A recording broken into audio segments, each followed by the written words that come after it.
Hello दोस्तों, welcome to my channel GK Educot channel में आप सभी का एक बार फिर से हार्दिक स्वागत है। दोस्तों, ये मेरी इंग्लिश ग्रामर की सीरीज चल रही है जिसको मैं लूसेंट इंग्लिश ग्रामर से कवर कर रहा हूँ। अभी हमारा चैप्टर चल रहा है द एडजेक्टिव यानी कि विशेषण। इस चैप्टर के ऊपर अभी तक हम 4 वीडियो बढ़ा चुके हैं, उनका लिंक आपको डिस्क्रिप्शन में मिल जाएगा। अगर आपने वे वीडियो नहीं देखी है तो आप डिस्क्रिप्शन में दिए गए लिंक में क्लिक करके देख सकते हैं। द एडजेक्टिव के चैप्टर को आगे बढ़ाते हुए शुरू करते हैं आज का वीडियो।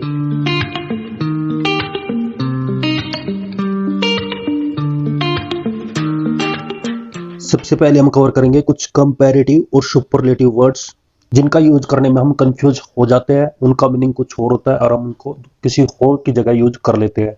तो ऐसे कुछ वर्ड्स यहाँ पर आएंगे, उनके कंफ्यूजन के बारे में हम पढ़ेंगे, उनको किस तरह से हम एग्जैक्टली यूज करेंगे। तो सबसे पहले आ जाता है एल्डर, एल्डेस्ट, ओल्डर, ओल्डेस्ट।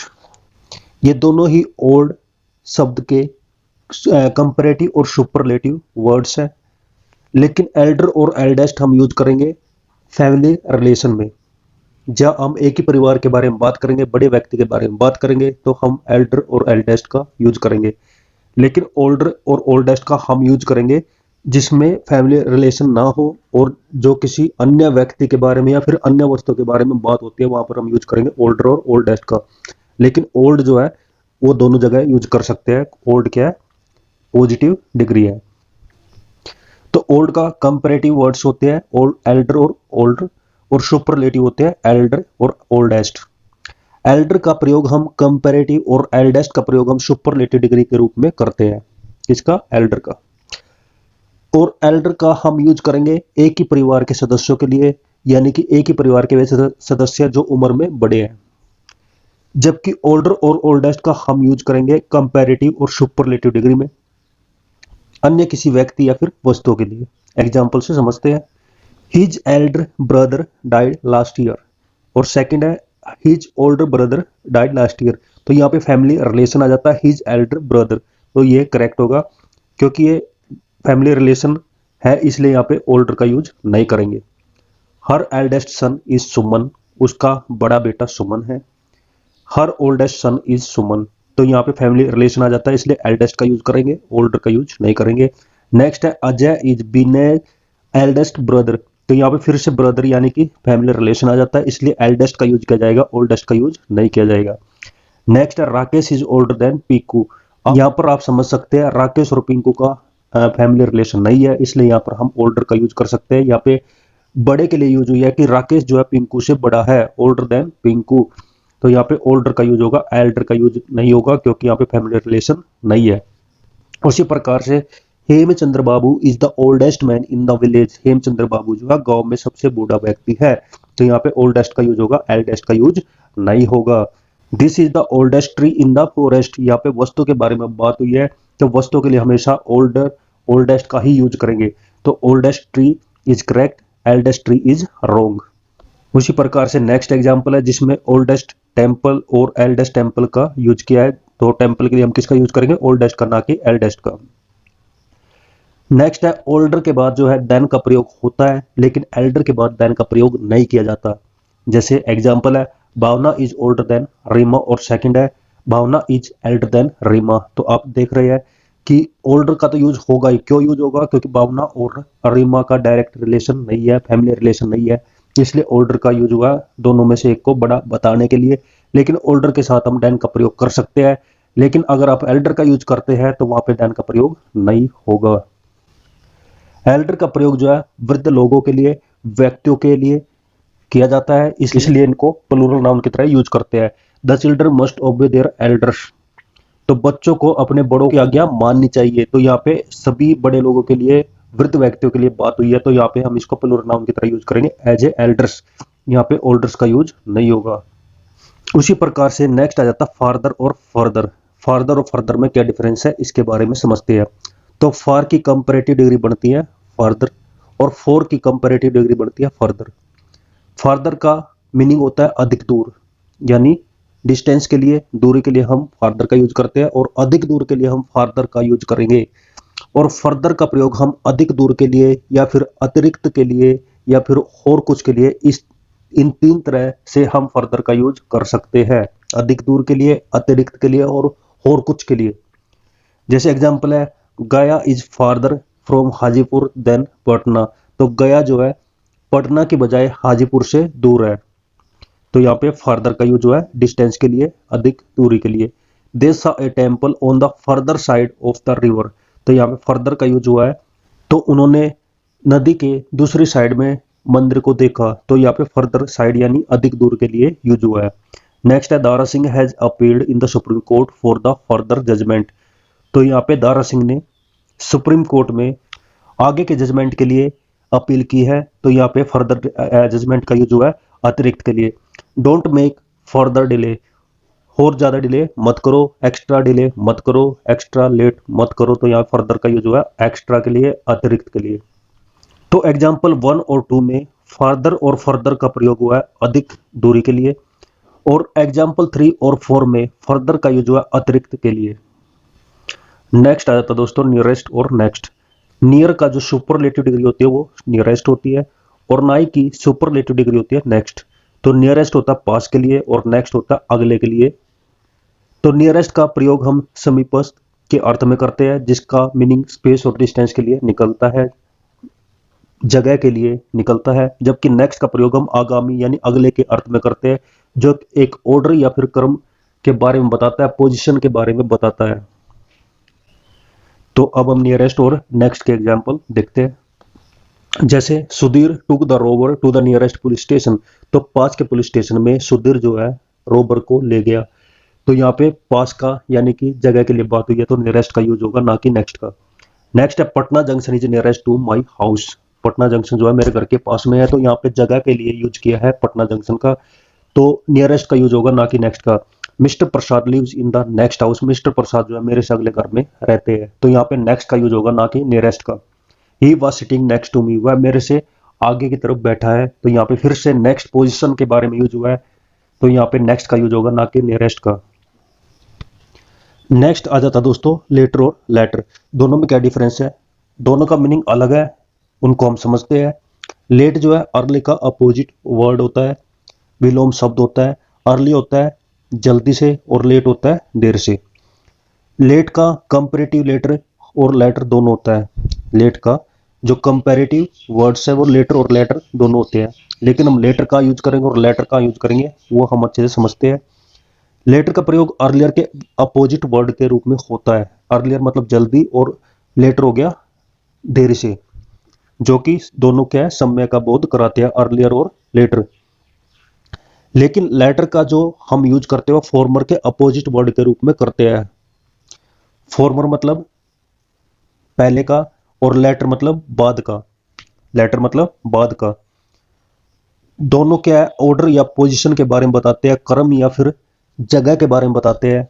दोनों के एग्जाम्पल हम समझते हैं। जैसे फर्स्ट है you came later than me, तुम मुझसे ज्यादा देरी से आए, तो यहाँ पे हमने समय के लिए लेटर का यूज किया है, तो यहाँ पे हम लेटर का यूज नहीं करेंगे।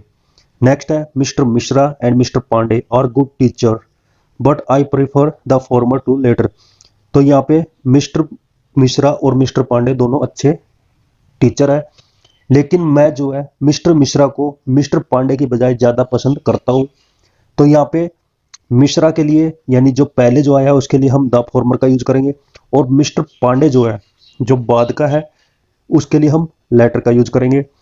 तो आप समझ गए लेटर का यूज करते हैं हम पोजीशन बताने के लिए यानी बाद में आने वाले के लिए, तो यहाँ पे हम लेटर का यूज नहीं करेंगे क्योंकि यहाँ पे पोजीशन की बात हुई है, ऑर्डर की बात हुई है।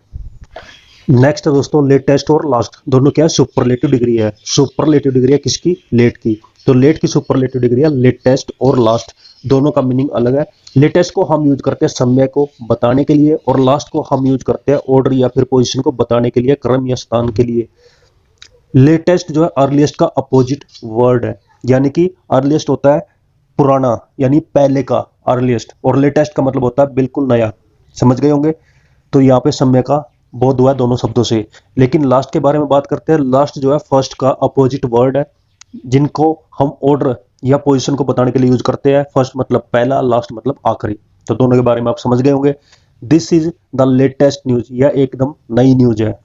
What is the latest score, अभी नया स्कोर क्या है। This is the latest book, यह बिल्कुल नई बुक है। This is the last girl in the class, यह कक्षा में सबसे आखिरी लड़की है। This is his last chance to appear at the BPSC examination, तो यह उसका लास्ट आखिरी मौका है बीपीएससी एग्जाम में अपीयर होने का। तो आप समझ गए होंगे, लेटेस्ट का हम यूज करेंगे समय के लिए जो कि नया है, और लास्ट का हम यूज करेंगे पोजीशन के लिए, यानी जिसका मीनिंग निकलता है आखिरी।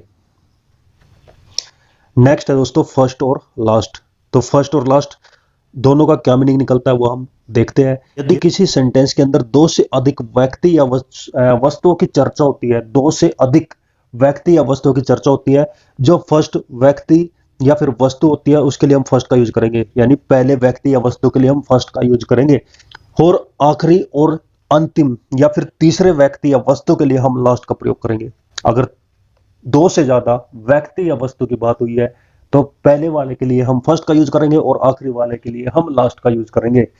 जैसे एग्जांपल है, the first chapter of this book is very interesting, तो फर्स्ट का यूज हुआ है पहले चैप्टर के लिए। Amar, Ajit and Ajay are good friends but the first is better than last. Amar, Ajit, Ajay ये तीन व्यक्ति है। अमर जो है जो कि फर्स्ट है, वो लास्ट यानी कि अजय से अच्छा है, तो first is better than last. तो यहाँ पे हमने फर्स्ट का यूज किया है अमर के लिए पहले के लिए, और लास्ट का यूज किया है अजय के लिए अंतिम के लिए। दोस्तों नेक्स्ट आ जाता है use of former and later. दोनों के क्या मीनिंग निकलते हैं। यदि किसी सेंटेंस में केवल दो व्यक्ति या वस्तुओं की चर्चा है, अगर किसी सेंटेंस के अंदर हमने दो व्यक्ति या वस्तु का जिक्र किया है, तो पहले व्यक्ति या वस्तु के लिए हम यूज करेंगे फॉर्मर का, जिसका मतलब है पहला, और दूसरे के लिए यानी कि आखिरी के लिए हम यूज करेंगे लेटर का। तो फॉर्मर एंड लेटर, जैसे कि हमने डी में समझा था कि लेटर का हम यूज करते हैं पोजीशन बताने के लिए, ऑर्डर बताने के लिए, यानी mister Mishra and mister Pandey are good teacher but I prefer the former to the latter. तो उसी प्रकार से हम यहाँ पे फॉर्मर और लेटर दोनों का यूज करेंगे। Veena and Anupama are good friends but the former is better than the latter. तो फॉर्मर का यूज हुआ है वीना के लिए और लेटर का यूज हुआ है अनुपम के लिए। तो ये आप समझ गए होंगे, आगे चलते हैं। नेक्स्ट है दोस्तों use of less and fever. दोनों में क्या डिफरेंस है। लेस का प्रयोग हम करते हैं क्वांटिटी को बताने के लिए, मात्रा को बताने के लिए, और जबकि फीवर का प्रयोग हम करते हैं नंबर को बताने के लिए, संख्या को बताने के लिए। और लेस क्या है, लेस सिंगुलर अनकाउंटेबल नाउन है, यानी कि इसका प्लूरल नहीं होता, इसको सिंगुलर अनकाउंटेबल नाउन की तरह यूज करते हैं। जबकि फीवर का यूज हम प्लूरल काउंटेबल नाउन के लिए की तरह यूज करते हैं, यानी इसको हम एज ए प्लूरल यूज करते हैं। एग्जाम्पल देखते हैं, there is a less sugar in your tea than in mine. तुम्हारी चाय में मेरे से कम चीनी है। तो यहाँ पे मात्रा के लिए, क्वांटिटी के लिए हमने यूज किया है, तो हम यहाँ पे यूज करेंगे लेस का, फीवर का यूज नहीं करेंगे। उसी प्रकार से he has less money than I, तो यहाँ पे फिर से मात्रा को बताने के लिए, क्वांटिटी को बताने के लिए यूज किया है, इसलिए हम यहाँ पे लेस का यूज करेंगे, ना कि फीवर का। नेक्स्ट है, there are fewer boys in this class than in that one. तो इस कक्षा में कम बच्चे हैं जबकि साइड वार्ड में ज्यादा बच्चे हैं। तो यहाँ पे संख्या के लिए, नंबर के लिए यूज हुआ है, तो हम यहाँ पे फीवर का यूज करेंगे, ना कि लेस का। तो लेस का यूज किया जाता है क्वांटिटी के लिए, मात्रा के लिए, और फीवर का यूज किया जाता है संख्या के लिए, नंबर के लिए। नेक्स्ट है दोस्तों use of less and lesser. दोनों में क्या डिफरेंस है। लेस का प्रयोग हम करते हैं स्मॉलर इन साइज, यानी कि कम साइज के लिए, कम आकृति के लिए, मेजरमेंट के लिए यानी माप के लिए, ड्यूरेशन के लिए यानी अवधि के लिए, नंबर के लिए यानी कि संख्या के लिए। तो यहाँ पर हम लेस का यूज करते हैं। और लेसर का हम यूज करते हैं not so great as the other one, यानी कि वो दूसरों जितना मान नहीं है, उसके लिए हम लेसर का यूज करते हैं। तो लेस और लेस में और क्या डिफरेंस है। लेस का हम यूज करते हैं as a noun, as adjective, as adverb. Less को हम इन तीनों प्रकार से यूज कर सकते हैं, लेकिन लेसर का हम यूज करेंगे एज ए एडजेक्टिव। ये सेकंड डिफरेंस है। थर्ड क्या है, लेस के बाद हम देन का प्रयोग कर सकते हैं, लेकिन लेसर के बाद हम देन का प्रयोग नहीं करेंगे। तो ये कुछ डिफरेंस थे, इनको समझिए। इनके एग्जाम्पल देखते हैं। His income is less than mine, उसकी जो तनख्वाह है, इनकम है, पेमेंट है, मेरे से कम है। तो यहाँ पे लेस का यूज किया है एज ए एडजेक्टिव, और यहाँ पे देन का भी यूज किया है। The mason said that he would not charge less than 80 rupees for इस सर्विस। तो मिस्त्री ने कहा कि वह अपनी सर्विस के लिए, अपनी सेवा के लिए 80 रुपए से कम चार्ज नहीं करेगा। तो यहाँ पे लेस देन का यूज हुआ एज ए नाउन। नेक्स्ट है English is less difficult than Hindi. तो यहाँ पे लेस का यूज हुआ एज एडवर्ब। और नेक्स्ट है choose the lesser laborious of the two. तो दो में से जो ज्यादा मेहनत करता है उसको चूज करो। तो यहाँ पे लेसर को not so great as other than के रूप में यूज हुआ है। तो यहाँ पे हम देन का यूज नहीं करेंगे। नेक्स्ट आ जाता है सम इंपोर्टेंट रूल्स ऑफ एडजेक्टिव्स। अब हम कुछ एडजेक्टिव्स के इंपोर्टेंट रूल्स पढ़ते हैं, जिसमें फर्स्ट आ जाता है एज और शो के बीच में हम पॉजिटिव डिग्री का यूज करते हैं। एज और शो या फिर एज टू एज या फिर शो टू एज, इन दोनों के बीच में हम पॉजिटिव डिग्री का यूज करेंगे, जैसे कि हमने डिग्री ऑफ कंपैरिजन के फर्स्ट डेफिनेशन में पढ़ा था। सेम यहाँ पर दिया गया है। इनके बीच में एज और शो के बीच में हम कंपैरेटिव या फिर सुपरलेटिव डिग्री का यूज नहीं करेंगे। जैसे फर्स्ट है Sunil is as intelligent as Vineet. तो यहाँ एज और एज के बीच में इंटेलिजेंट का यूज हुआ है, जो कि पॉजिटिव डिग्री है। दोनों के बीच में मोर इंटेलिजेंट या फिर मोस्ट इंटेलिजेंट यानी कि सेकंड और थर्ड डिग्री का यूज नहीं करेंगे। नेक्स्ट है she is not as tall as Gita. तो एज और एज के बीच में हम फर्स्ट डिग्री यानी पॉजिटिव डिग्री का यूज करेंगे, टॉलर या फिर टॉलेस्ट का यूज नहीं करेंगे। उसी प्रकार से नेक्स्ट है he is not so fat as Pawan. तो सो और एज के बीच में हम फैट यानी कि फर्स्ट डिग्री का यूज करेंगे, सेकंड डिग्री फैटर और थर्ड डिग्री फैटेस्ट का यूज नहीं करेंगे। तो आप समझ गए होंगे शो और एज के बीच में फर्स्ट डिग्री यानी पॉजिटिव डिग्री का यूज होता है, ना कि कंपैरेटिव या फिर सुपरलेटिव डिग्री का। दोस्तों नेक्स्ट आ जाता है अगर हम एडजेक्टिव के साथ ली का प्रयोग करते हैं, यानी एडजेक्टिव वर्ड्स दिए गए हैं उनके साथ हम एल वाई लगा देते हैं, तो वो एडवर्ब की तरह यूज होगा। वही अगर नाउन के साथ एल वाई का यूज करते हैं, यानी नाउन को एल वाई, नाउन के साथ एल वाई जोड़ देते हैं, तो हम उनको एडजेक्टिव की तरह यूज करेंगे। नाउन क्या होते हैं? नाउन वे वर्ड्स होते हैं जो किसी व्यक्ति, वस्तु या स्थान का बोध कराते हैं। जैसे father, mother, brother, sister, love, friend, ये सब क्या नाउन है, किसी व्यक्ति, वस्तु का, स्थान का नाम। इसके साथ हम एल वाई जोड़ देते हैं तो क्या बन जाएगा? फादर का फादरली, मदर का मदरली, ब्रदर का ब्रदरली, सिस्टर का सिस्टरली, लव का लवली, फ्रेंड का फ्रेंडली, मैन का मैनली, वुमेन का वुमनली। तो इस तरह से अगर हम इनके साथ एल वाई लगा देते हैं तो फिर ये बन जाते हैं एडजेक्टिव। तो फिर हम इनको नाउन के साथ यूज कर सकते हैं। ये जो एडजेक्टिव बने हैं इनको हम फिर नाउन या प्रोनाउन के साथ यूज कर सकते हैं।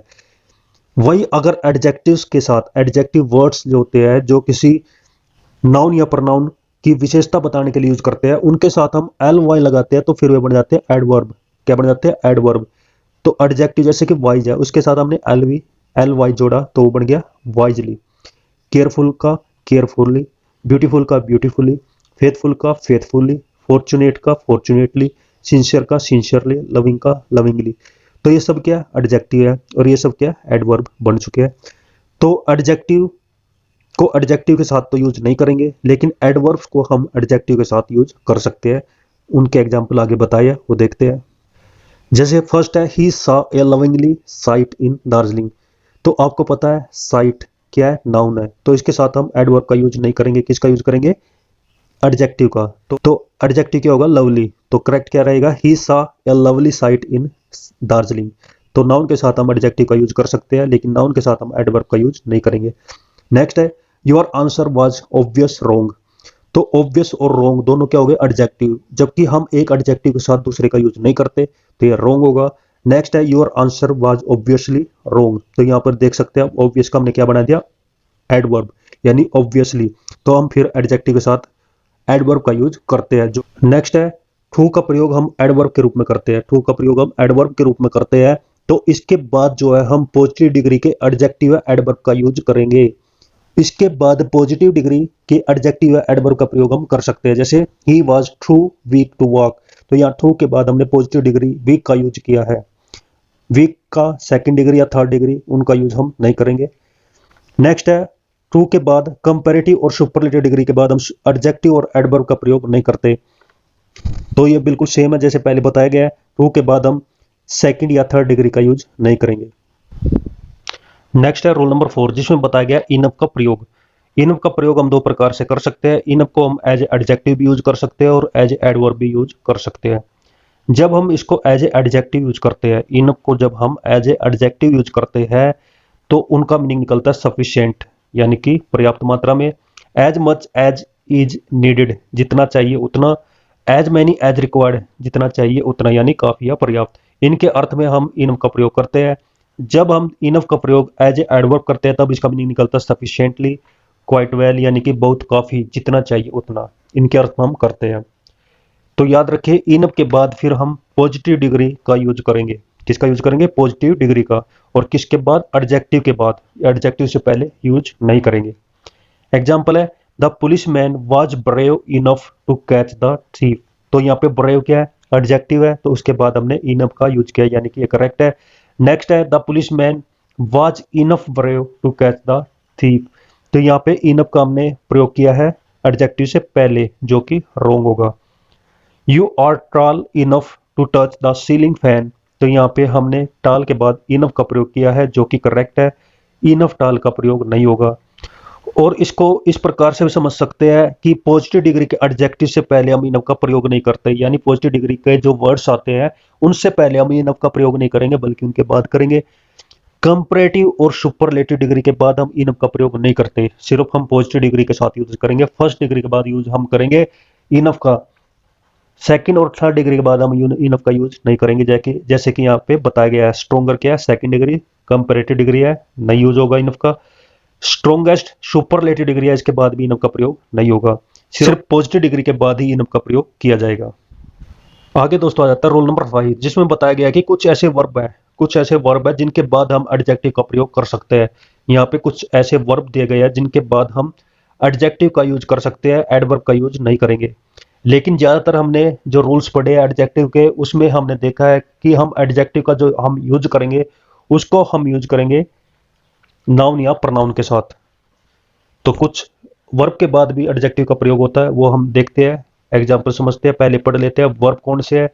Appear, make, become, smell, sound, taste, turn, keep, grow, get, look, remain. ये सभी ऐसे वर्ब है जिनके बाद हम एडजेक्टिव्स का यूज करते हैं। नीचे इनके एग्जाम्पल्स है, जैसे भावना लुक्स ब्यूटीफुल। तो लुक्स के बाद हमने ब्यूटीफुल एडजेक्टिव का यूज किया है। भावना लुक्स ब्यूटीफुली, तो ब्यूटीफुली क्या हो जाता है? फिर एडवर्ब हो जाता है, उसका हम यूज नहीं करेंगे। He made me laughable. तो यहाँ पे लाफेबल क्या है? एडजेक्टिव है, जो कि मेड के बाद यूज हुआ है। ही मेड मी लाफेबली, तो यहाँ पे एडवर्ब का यूज नहीं होगा, सिर्फ एडजेक्टिव का यूज होगा। उसी प्रकार से मिस्टर प्रसाद बिकेम रिच, तो रिच का प्रयोग हुआ, ना कि रिचली का। उसी प्रकार से दारा सिंह गोट इम्पेशेंट, और नेक्स्ट है दारा सिंह गोट इम्पेशेंटली, तो किसका यूज होगा? इम्पेशेंट, यानी एडजेक्टिव का। तो दोस्तों ये थी आज की वीडियो, जिसको यही पर खत्म करते हैं। इस चैप्टर का बाकी कुछ पार्ट बचता है, जिसको हम नेक्स्ट वीडियो में फिनिश कर लेंगे। तो दोस्तों इस वीडियो को एक बार और रिवाइज करिए। आपके ये रूल काफ़ी आसान है और काफ़ी इंपॉर्टेंट है एग्जाम के लिए, तो इनको अच्छे से एक बार और रिवाइज करिए। तो दोस्तों आज की वीडियो कैसी लगी? वीडियो अच्छी लगी है तो वीडियो को लाइक करें, शेयर करें, और मेरे चैनल जिसने अभी तक सब्सक्राइब नहीं किया है, चैनल का नाम है जीके एजुकेट, इसको सब्सक्राइब करें। तो थैंक यू दोस्तों, बेस्ट ऑफ लक सभी को। थैंक यू, जय हिंद, जय भारत, वंदे मातरम।